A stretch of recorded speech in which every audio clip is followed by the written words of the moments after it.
We have big news. We have exciting news for you. Tell them what it is, Serena. We are super excited to announce that we are starting our first membership this January 2024. Yay! Membership.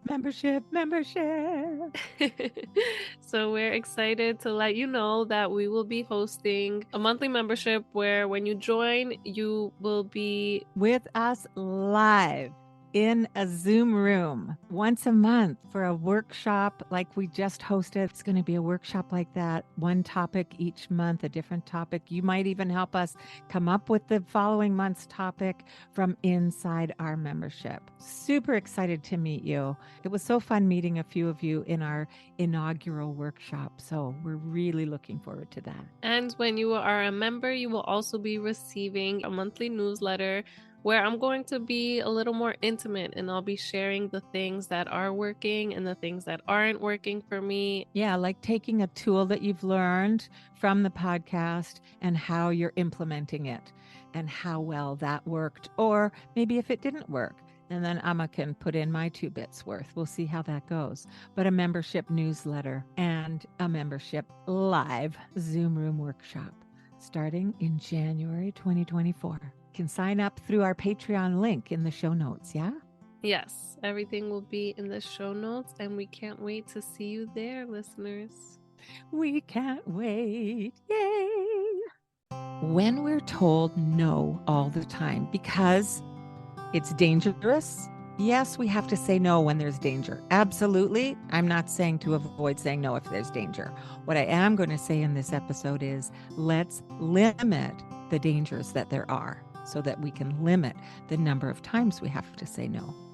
Because here's the other thing. If you say no, no, no, no, don't poke your fingers in there. Don't pull on that cord. Don't touch that over there. Don't touch that spray couple. If we're saying no all the time, when we need to say no, no, don't run out on that street. Mm-hmm. The no is going to have so much less impact. Hey, Mama, welcome to the Nurturing Parent Podcast. Do you want to end the constant battles for bath time? Do you find yourself emotionally exhausted at the end of the day? Do you wake up with big hopes for a smooth day of fun with your little ones, only to face an early morning meltdown because you peeled their banana the wrong way? Silly you. Silly you. Hey, I'm Serena. I'm a mama of 2 little ones, and as a new mama, I constantly questioned myself. I wanted to make sure I was raising respectful kids while also building a strong bond with them. But I discovered that I had to unlearn my ideas that punishment was the way. With Lisa's encouragement, I've been practicing a respectful and gentle parenting approach, which is strengthening our bond as a family. And hi, I'm Lisa. Amma means grandmother in Icelandic. I am a mama and an Amma. And I have over 40 years of experience in childcare and parent coaching.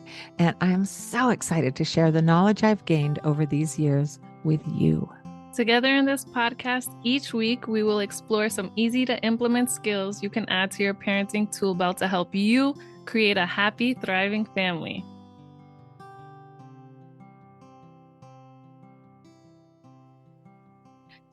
So, hello. Here we are following up like we promised from last week. Last week, we talked about no bad kids. And I told you in last week's episode, if you haven't listened to that, it's a hot number, that episode. Mm-hmm. And what do you mean, no bad kids? And when I was writing my notes about what I wanted to talk about, I realized that it starts with childproofing your home. And today I'm going to talk to you about why childproofing our homes from before baby arrives and then shifting as baby grows into toddler, and you got a whole different level of childproofing. Then older children need a whole different level of childproofing for different kinds of things. Think about medicine in the medicine cabinet for the older children, right? But for now, I want to talk about baby proofing our homes and how that sets us up to be successful nurturing parents. Yes. Right? And I don't want to scare you mamas who think that you already have your home baby proof, then because Alma's gonna bring it to you with a good perspective of the importance of it. And I thought my house was basically pretty much kind of baby proofed, but Alma gave it to me like the importance and how I really need to and how Nice. it's gonna help. So it's gonna be an exciting episode. So don't feel like if you're already baby proof that you need to skip it. Oh, that's a great point. Yeah. Yeah, there's levels of baby proofing, and I'm going to give you the big level and all the reasons why. And if you haven't baby proofed yet, don't feel bad. Don't feel guilty. Just get on and do it because it's Mhm. important. Now, I just want to say at the beginning to say that some people, and I find this with mamas who, parents who become parents a little bit later in their lives, they've had more time to be adults by themselves without little ones. But any different kinds of people have this response where they're like, having a baby isn't going to change my life. I hope you're all laughing. And other people who become parents, they have little or no experience around babies and toddlers, so they don't really know what it's going to be like at all. And so what does baby proofing even mean? So that's what I wanted to just start with, that kind of foundation. And then I wanted to go to bring you into a child's world and to point out why this is important as nurturing parents, that we take these steps and baby proof and toddler proof our homes. And that is, I'm going to get you to close your eyes and imagine you're walking into a brand new room. Maybe it's a castle and you're there for the first time and you want to go explore every nook and cranny and you want to poke your fingers into everything you can find and you want to touch things and you want to smell things. You might want to taste things. Like you just want to explore this new space, right? Mm-hmm. And somebody, maybe it's the guide for the castle that you're visiting, they say, no, don't touch that. No, no, can't touch. No touching. No touch. I told you not to touch anything. Stop touching. Mm. Right. Now, how do you feel? How do you Mm. feel? Yeah. Mm. That's So how I there's a feel. little anger. Do I hear anger? A Mm-hmm. little Frustration. frustration, Yeah. little Right. resentment that here you're in this beautiful new space that you get to explore and they're not letting you explore. Or you're just not listening to the no and you're gonna keep going. Yeah. And then you're going to get harder and harder nose and it's going to get, yeah, right. Uh-huh. So that's what I wanted to just get you, mamas, parents, to imagine. How does that feel? Um, when we're told no all the time because it's dangerous.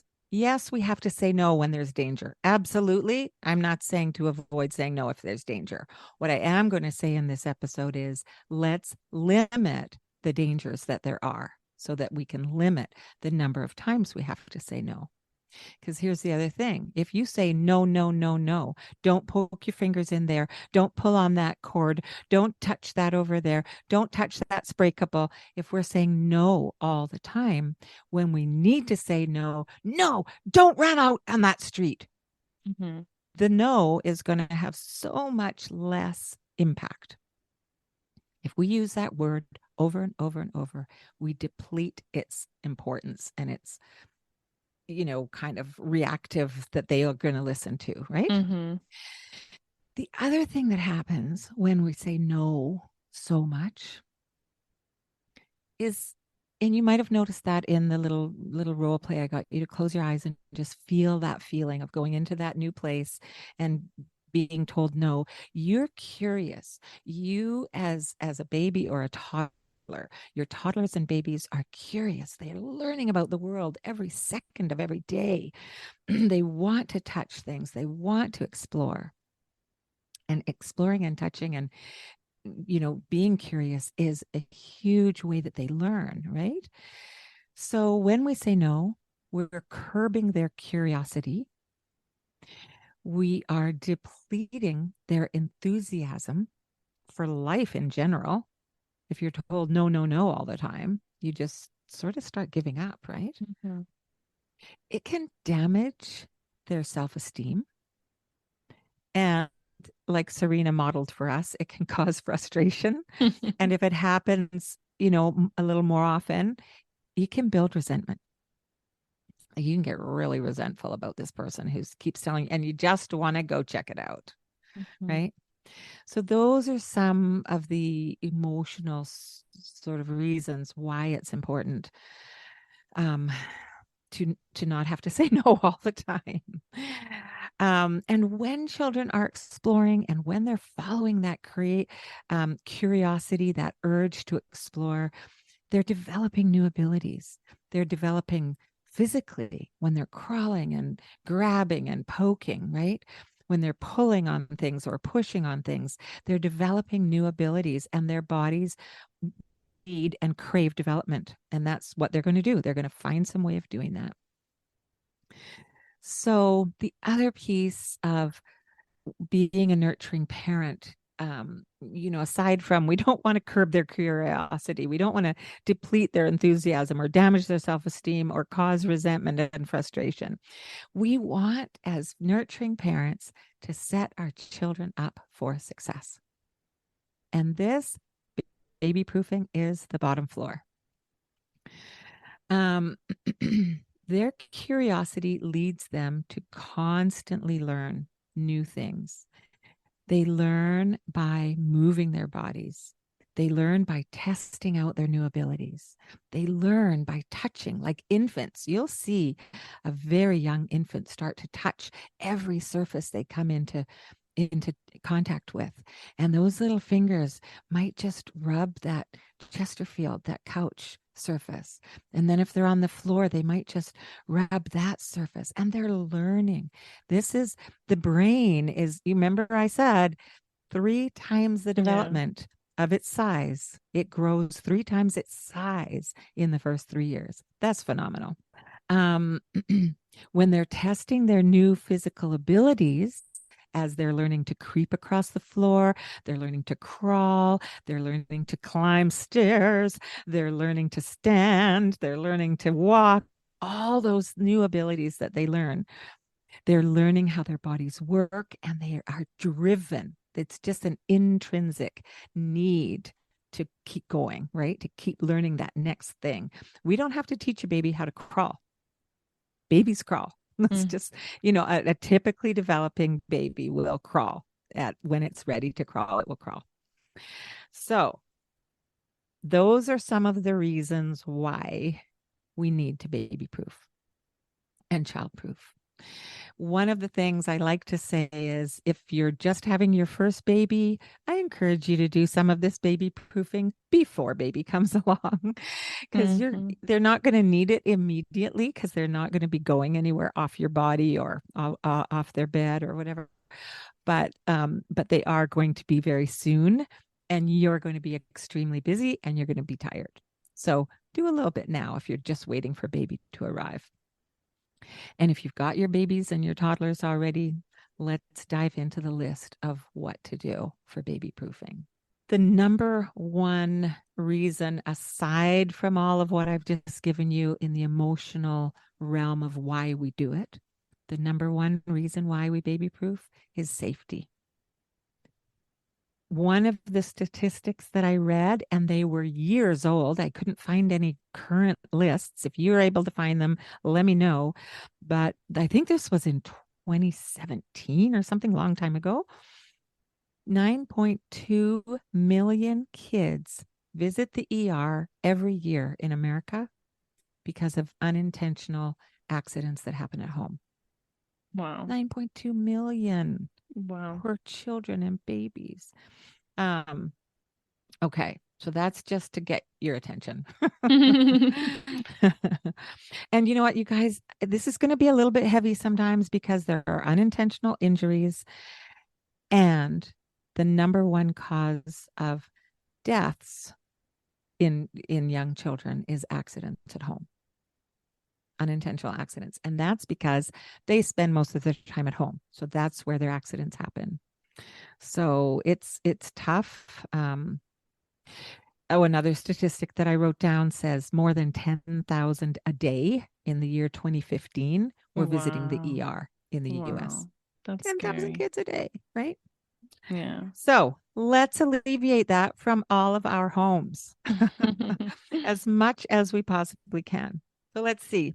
Mama Serena, what have you got in the way of baby and toddler proofing? You're one of the lucky ones. You have a baby crawling and a toddler bopping around. Have you got anything in place that you think is your baby proofing stuff? She's giggling away. Uh, I have outlet covers. Great. Good, because And that's my number one thing I'm going to talk about. and that's about it. Yeah. Okay.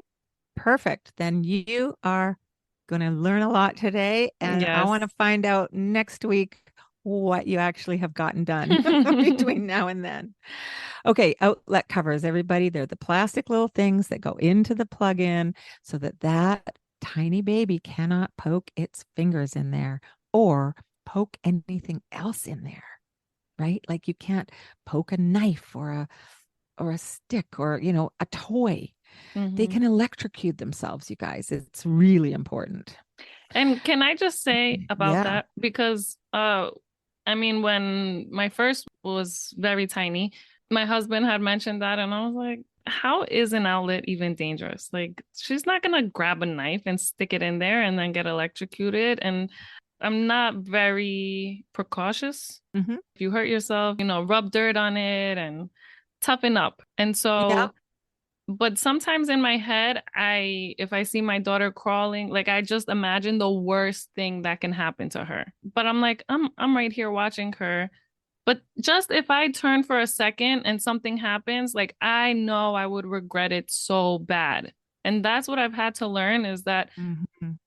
maybe it's not going to happen, but if it did, I would regret it so bad. And I never want to regret anything with my kids about their safety. And Yes. and so And that has if there changed. are simple things, sorry to jump on you, I jump in on you there. If there are such simple things that we can do that can alleviate, I've got a list of, oh my gosh, how many?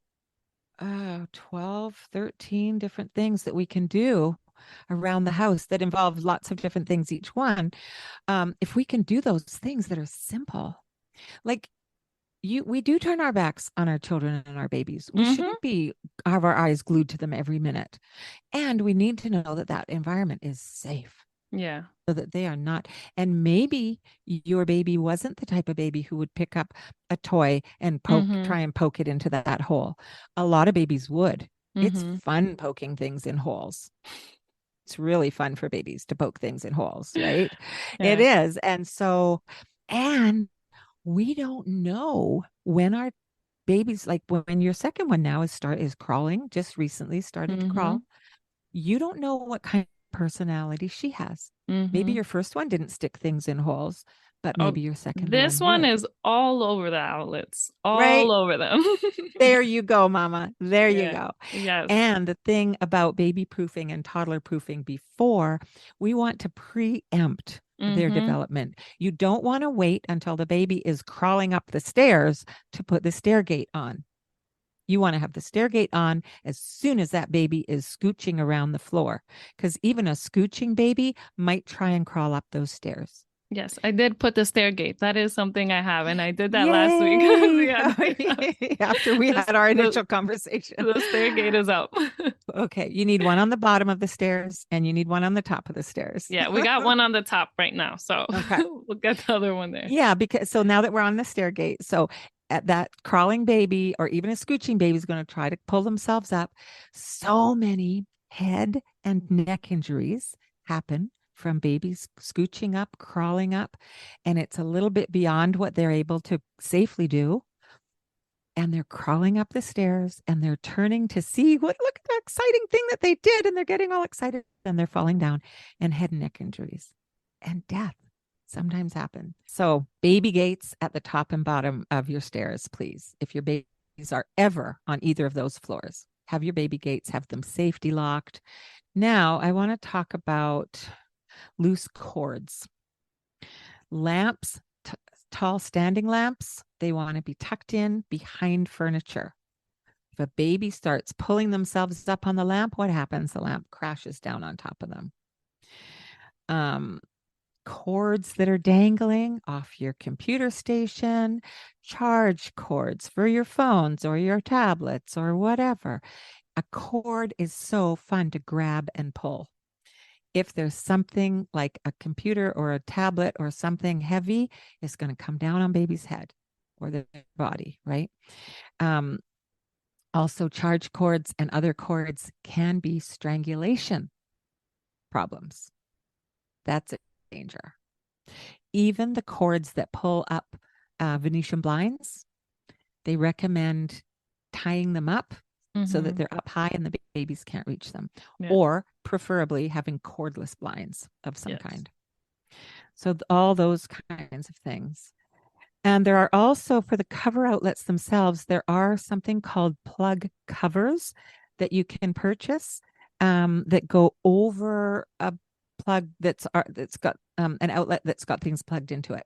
So they can't be Mm, pulling those cords out and trying to put them back in. that's good to Okay. know. Yeah. Plug covers. Okay.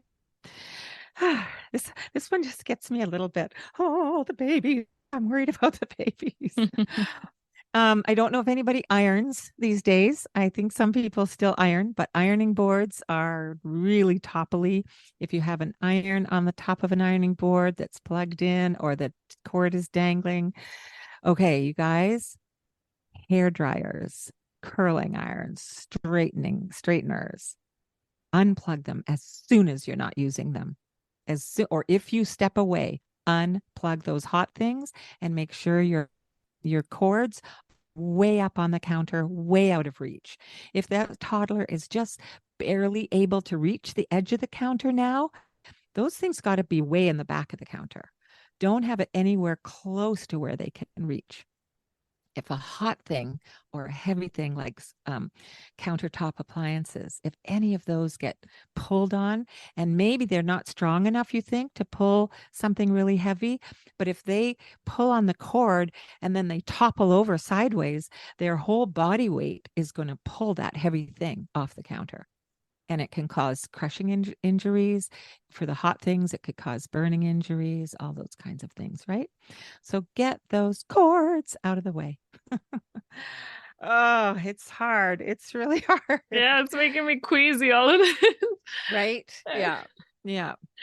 And also, don't leave your chargers plugged in where they can reach them, because if they take the end of that charger and just kind of put it in their mouth, because, a lot of babies, they learn a lot through the touch, and the taste in the mouth is a big learning space for infants. And imagine putting that charger in your mouth and having, that water liquid Mm-hmm. charges electricity, like, Mm-hmm. right? You guys, I'll tell you kind of a funny, kind of crazy story about my grandfather. He was very old school and pretty kind of rough and tumble kind of guy. He was born in 1893, so, a few generations back. He would he'd go to change a light bulb because a light bulb would be burned out, and he'd say, let me just see if it's good up there, and he'd lick his finger and he would touch the open socket, and I saw him as a little girl. He'd go, oh yeah, that's a good one, that's a good one. So electricity and saliva don't go well together, and that Oh was a my silly God. story just to break up the intensity of this. Yeah, I mean, a little cray cray, but he survived. But Oh my gosh. our babies might not. Our Yeah. babies, right? So I just had to lighten it up just for a moment. Thanks for that. Yeah. Okay. Also, if anybody has tablecloths, you need to get rid of the tablecloths when you have crawling babies and toddlers. If they're running by, the toddlers are running by, and it catches on them. If a crawling baby reaches up and grabs it because it's fun to grab, anything that's on top of that table is going to come down on baby. And even just to start with, if you have breakable things, if you have knickknacks, if you have things that are special and you hold them dear, you might want to consider packing a few of them away in a box and putting them in a closet until your babies are up around preschool age, depending on what those items are. But please at least lift knickknacks and special things up onto high shelves or high surfaces so that you're not having to, stop them from exploring those things. And another obvious one, and you talked about this last week, Serena, with me privately, is the having a toddler and a crawler is like the toddler's got all these little tiny toys that they're no Mm-hmm. longer putting in their mouth, but the crawler is still putting everything in their mouth. So you really have to be careful that that crawling baby is not near any of those chokeable toys. Yeah. Okay, hot cups of coffee and tea. Bear in mind that those can burn, seriously burn babies up to 15 minutes after you've poured it in your cup. It might not taste scalding hot to you anymore, but it can seriously burn. They're very delicate. Babies don't have that hard skin that we've developed over Mm-hmm. a lifetime yet, right? Their skin is very easily hurt. Yeah, and my daughter, whenever I'm trying to drink my coffee in the morning and I usually have her in my arms, she straight for the mug, straight for Right, the mug. right. We've been so close so many times. No, she has knocked some over, but they're like freezing cold because my coffee is usually freezing cold by the time I drink it. Well, thank goodness. Thank Yes, goodness. Because I yes, thank actually know goodness. a baby in my life who recently pulled, and her parents are so careful. And you Mm-hmm. guys, these accidents do happen. It doesn't make you a bad parent.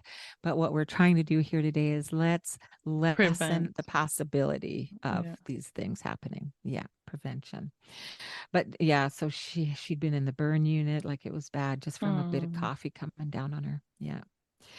Um, all right. So then kitchen cupboards. Let's look at the kitchen cupboards. Anything that's breakable, you want to put them in upper cupboards. It's a little bit not how we might normally have our kitchen layout. You might have your mixing bowls in a low cupboard, but if you've got ceramic mixing bowls, they want to be in an upper cupboard now. You can have your pots and pans in your lower cupboard, your Tupperwares, the children's dishes. If you've got bamboo or stainless steel or Tupperware, silicone or any of those things that are not breakable. And you you want to set it up so that the children aren't completely locked out of everywhere, Mm-hmm. right? Um, you want them to be able to open the kitchen cupboards and see what's there and maybe pull those things out and play with them. When my daughter was a crawling baby, we didn't have kitchen cupboard doors yet because we had done a renovation and hadn't finished it.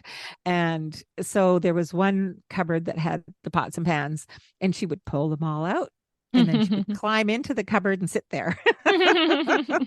And then she'd climb out and she'd put them all back in, and then she'd do it again. And that Hmm. kept her occupied for a really long time.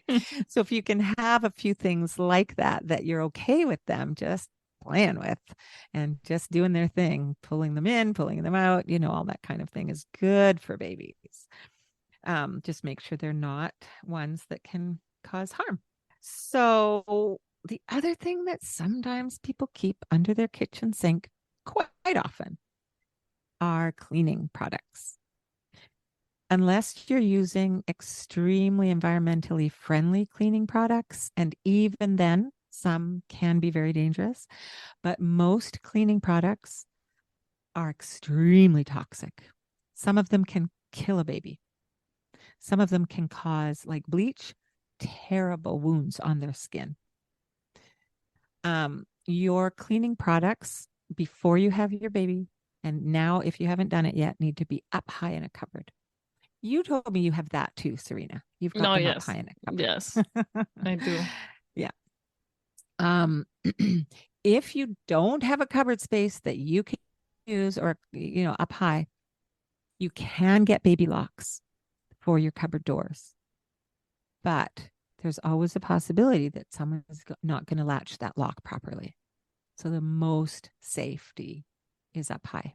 And if you have a utility room, washing room, whatever, laundry room, Again, do not keep your laundry anything or any cleaning products down low. Poisonings are let me see, 84,000 poison exposures every year for children in the US. In the US alone. That's just one country. It's a lot of people, but it's just one country. Your stovetop, and you do this too, Serena. You know that you need to put your pot handles facing into the stove, not facing out where a toddler might grab it and pull or bump into it and knock it down. If you have knobs on the front of your stove, like some stoves do still, there are knob covers that a child can't turn. You don't want those knobs being turned on accidentally. Mm-mm. And something heating up or causing a fire or a burn. And they do say, if you're cooking something on the stove, don't leave a cooking pot unattended with your babies in the room, especially if there's a stove and you've got to get out of there for whatever reason. You got to go quick run to the bathroom because baby just puked, whatever it is. Take children with you out of that room. Turn off that element for a couple of minutes until you can get back. Yeah, Okay. because also as moms, sometimes we just forget.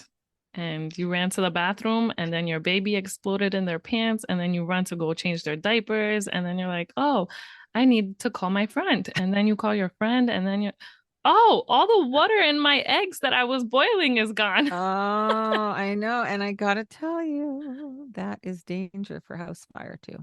Yeah. Okay, let's go into the bathroom. In the bathroom, first of all, your hot water heater, you need to set it to below 120 degrees Fahrenheit on the dial on the hot water heater so that the water coming out of your tap is not scalding hot. You never, ever, ever, ever, ever want to leave a child unattended in the bath. Never. A child can drown in 2 inches of water. There's so much about the bathroom. Some people just say lock the door. You can put an exterior lock on the door. But then if you've got a child that's going to be like a big kid that's going to be, bugging you and can reach the lock that the baby can't reach, then you might get locked into your bathroom. So there's also doorknob covers that takes an adult or an older child's ability to open that door, because toilets are also very dangerous. There's a big bunch of water in there, and if a baby tips over head first, we have a big problem. Also, the seat of the toilet is very heavy. If you have a ceramic toilet, that can cause a head wound, really badly. So toilets, bathrooms are just not a good place for children to be in by themselves. Children. And back to the bathtub, get one of those seats that a toddler or a crawler baby can sit, and it helps them to sit up, but don't ever leave them there. You're right there. You're within arm's reach.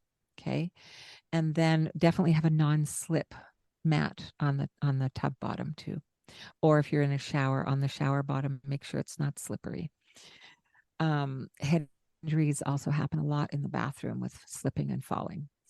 And there are covers that you can get for faucets or taps as well.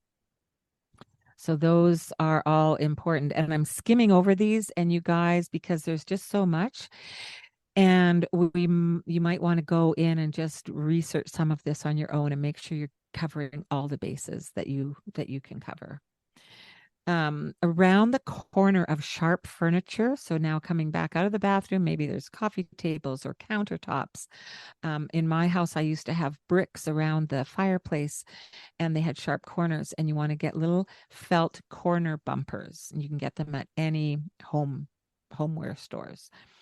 So that's an important one. Another area is medications. Making sure all the medications that you use or anybody in your household use is out of reach. Even aspirin, Tylenol, whatever it is you take for a headache, you keep it in your purse. Your purse had better be out of reach. The Because once melatonin. the melatonin, any of it, Vitamins, a lot of vitamins can be very toxic. A lot of essential oils are toxic for children and babies.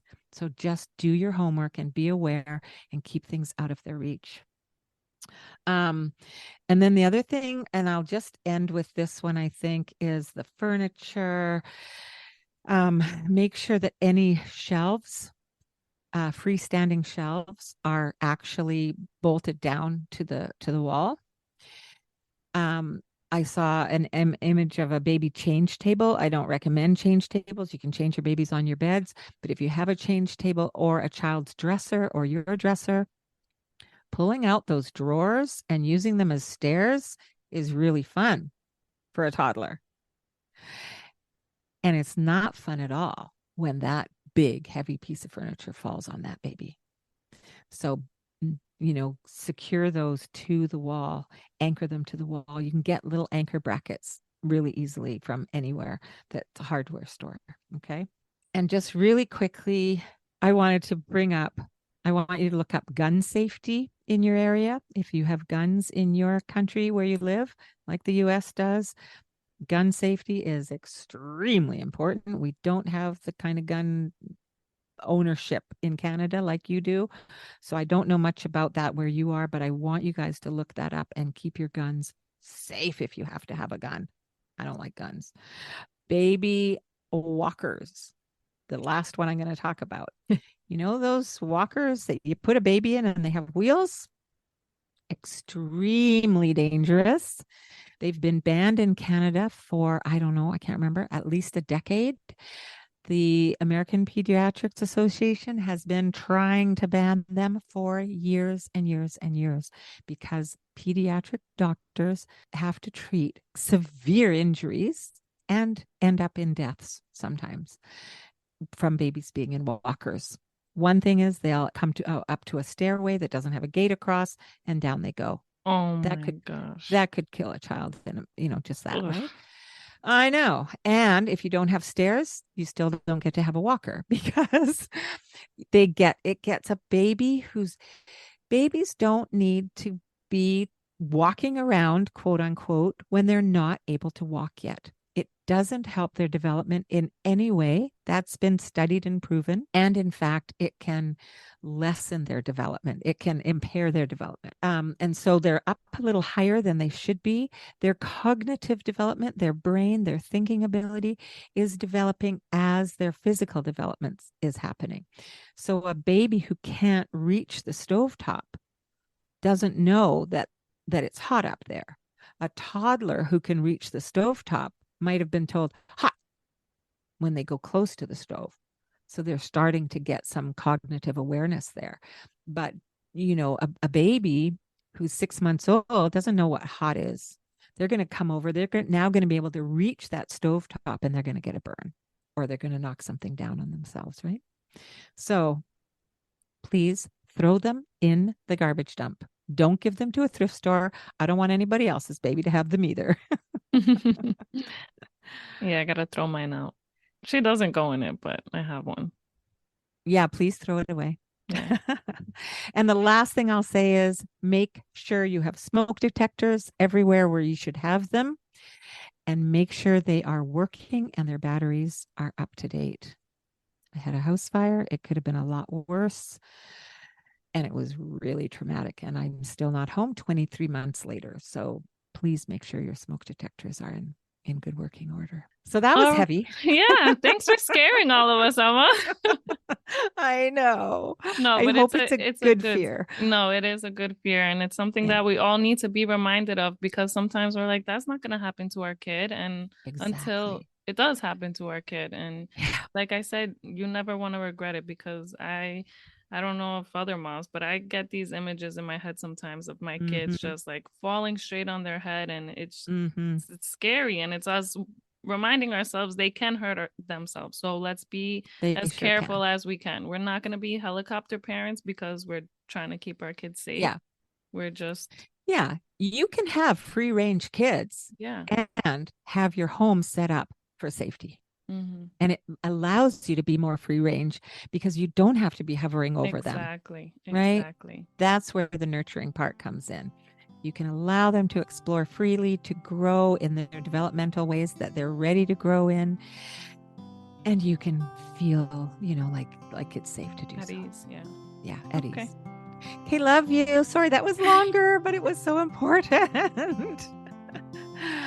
All right. Bye.